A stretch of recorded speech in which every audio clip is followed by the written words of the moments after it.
Hey gang, what's up? Welcome back here to another edition of Intuitive Angling. Thanks a lot for making some time to watch the videos, much appreciated.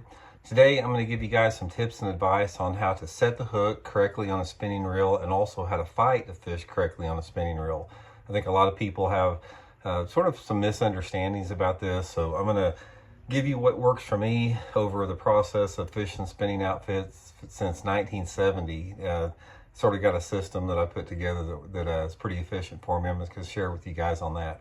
Real quick, it's been a couple days. Just wanted to remind everybody, if you haven't had a chance, please check out our View Product Shopping tab on the YouTube video. When you click on the video at the bottom, it says View Products.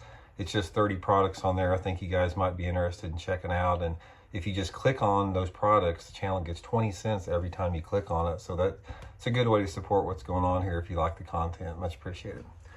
Okay guys, I know for whatever reason, anytime I talk about spinning tackle, it's sort of controversial for some reason. You guys know that I don't use braid to fluorocarbon on spinning. I got braid on here because sometimes I do use straight braid, but I use either straight braid or straight fluorocarbon, never braid to fluorocarbon. We've done a lot of videos on it, so I'm not going to get into that.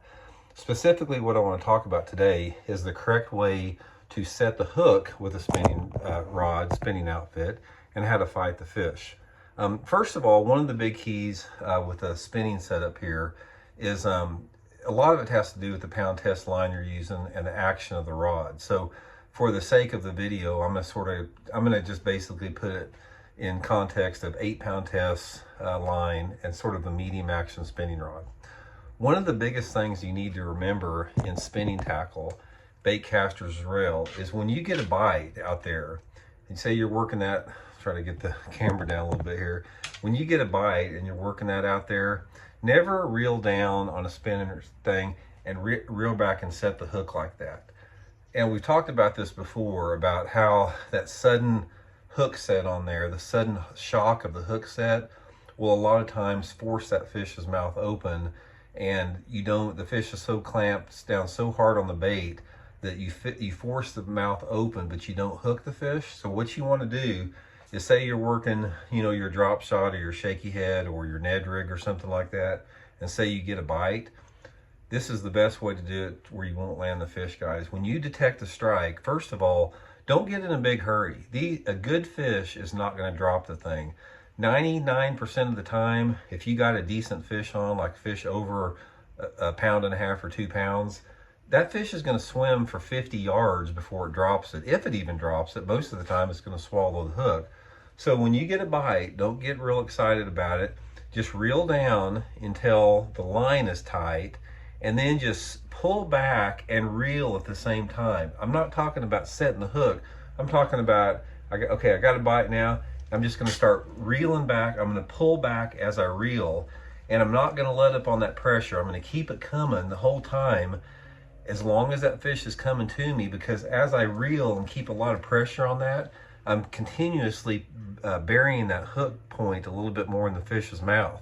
You don't ever want to reel a few times and stop and let the fish spite around a little bit unless it's going in the opposite direction. So as long as that fish is coming to you, keep the pressure on and keep reeling. Now once the fish turns the direction or this type of stuff, that's when you have to fight the fish, and that's what we'll talk about now.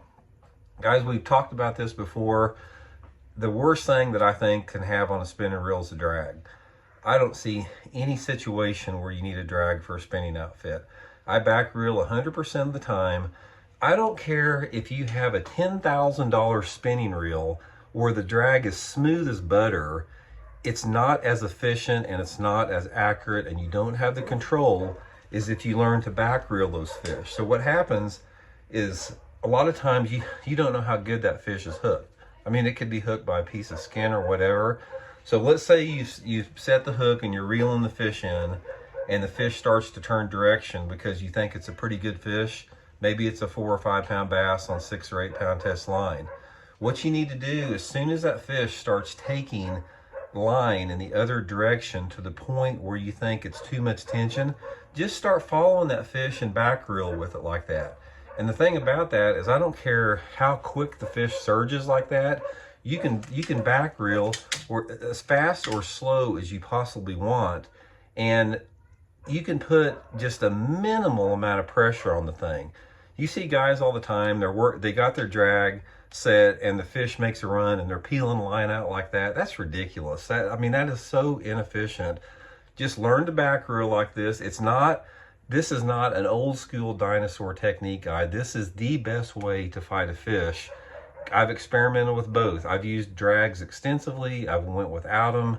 This is the best way to do it. You back reel, you can put as much or as little pressure as you want, and you can react to how a fish turns quicker than anything else is out there.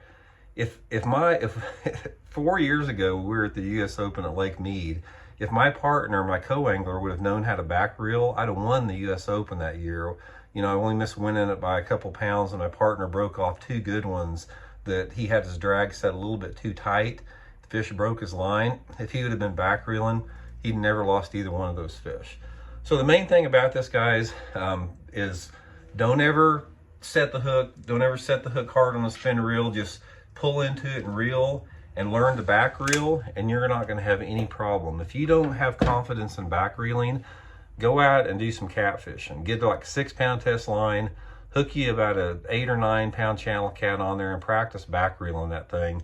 You will get good at it, and you will never go back to a drag. I can assure you with that. I don't care how smooth your drag is, how great your drag is, how much you spin on your spinning reel. Nothing can compare to back reeling for fighting the fish. So anyway, guys, thanks for tuning in. We'll talk later, and see you guys later.